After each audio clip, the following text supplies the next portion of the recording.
It has a population of about 10 million people, but Los Angeles is built on shaky ground.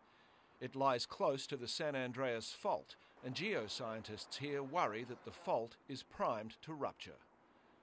The US Geological Survey is constantly studying stresses on the fault and creating simulations of what the next big quake might look like. The San Andreas is known as a strike-slip fault, where the plates move horizontally. A magnitude 7.8 quake like this one wouldn't cause a tsunami, but the damage would be extensive. According to experts like UCLA's Jonathan Stewart, a serious earthquake in the next 30 years is inevitable.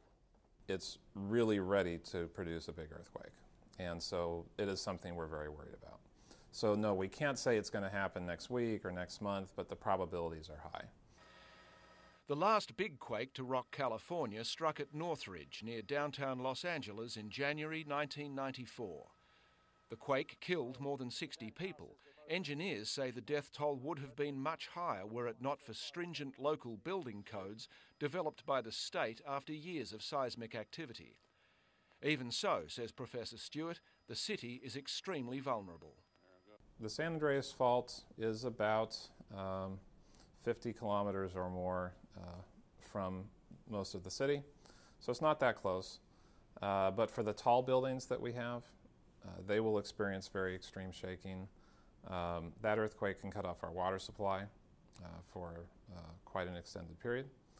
So the effects of it would be severe.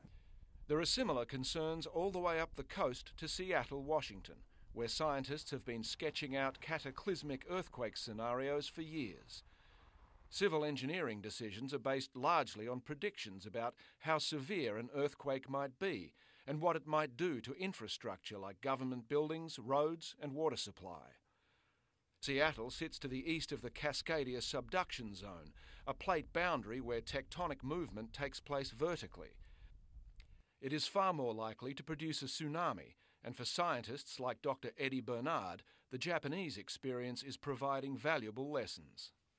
The lesson learned may be if you have a subduction zone off your coastline and you think the potential for that subduction zone is a magnitude 9 earthquake, then probably the preparation would be for 40-meter run-up in certain areas. The conclusions of scientists like Eddie Bernard and his colleague Vasily Titov, based on the Japanese data, will inevitably lead to difficult choices for city planners and politicians.